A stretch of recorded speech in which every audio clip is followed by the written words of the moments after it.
د پاکستان په کوټه ښار کې پر پولیسو چاودنه کې 20 کسان د مرګ ژوبلې پخلی شوي.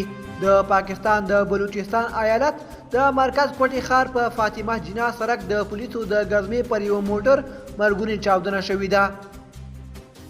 تر اوسه د دې چاودنې نوعیت نه دی معلوم شوی.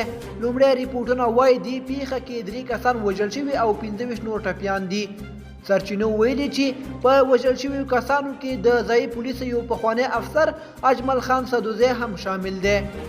کوټه کې آزاد خبریال سید سردار محمد خوندي BBC ته ویلي دي چې د چاودنې ځای د پولیسو لخوا کلابند شوی او د پیښې په اړه څېړنې روانې دي.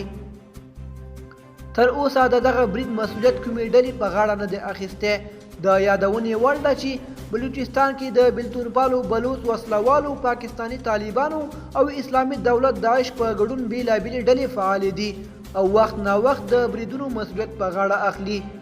دوستانو زموږ د نن ورځې خبر تر همدې ځایه و. تر بیا ښه وخت.